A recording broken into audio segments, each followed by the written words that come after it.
Hello artists, today we're going to make a pinch pot inspired by artist Rachel Aiken. So you will have a block of clay. Clay is not Play-Doh.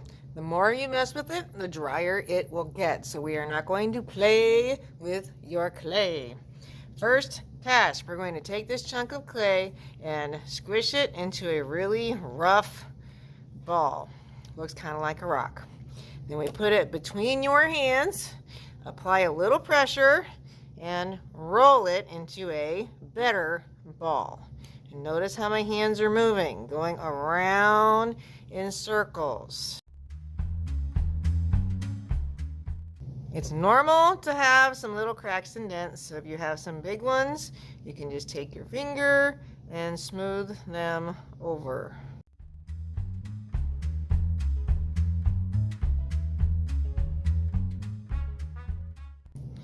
Next, your ball goes on your cloth and you need your thumb. For this one, you might need to stand up. We can take your thumb and push down to get it inside your clay. If you're having trouble with your thumb, you could take a pencil and put a pencil in the middle and push, and then stick your thumb in, and that will do the same job. So now we have our wonderful pot sitting on the end of our thumb, and it looks really silly. We're going to do a lobster claw method. We're going to pinch our pot. The thing about pinching though is we cannot pinch it too thin. So we pinch around and around. And when I pinch, I'm not aiming for the top of the pot. It's more I'm aiming for this bottom on the pot when I pinch.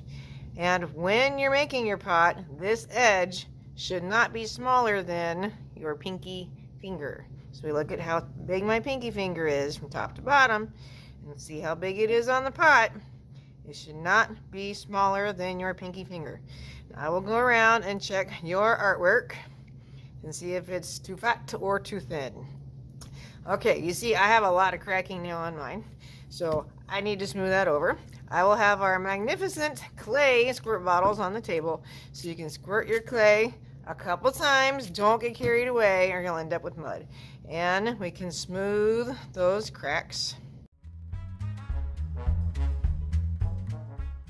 Now, as for all these finger dents on the side, we just take your pot and roll it on the cloth. I'm pushing down a little bit.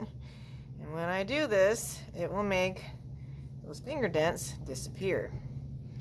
And before we get too far, we want to take your pot and lightly tap it on the table. That will flatten the bottom. That way it does not weeble and wobble all over on us. If you feel your top's a little wobbly, we can also take it, turn it upside down, gently tap, and that will make the top flatter. You have to be gentle though. If you are really rough with it, you're going to flatten your pot, and we don't want that. Now, our pinch pot needs some decoration. Rachel's art had a lot of patterns on it, and many of them were stamped in.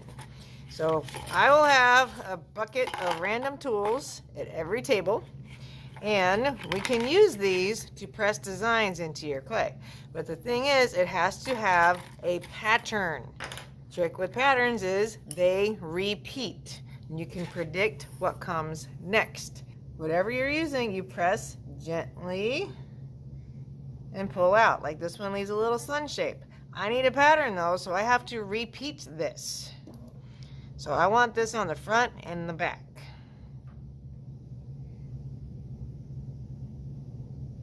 So I have a beautiful sun. And if the first time you press it doesn't quite work, if you can line it up again, you can try to press it again. Now I have a sun on the front and the back.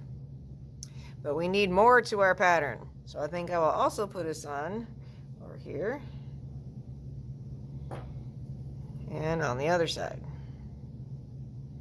So right now I have sun, nothing, sun, nothing, sun, nothing. Okay, we need something a little more flashy.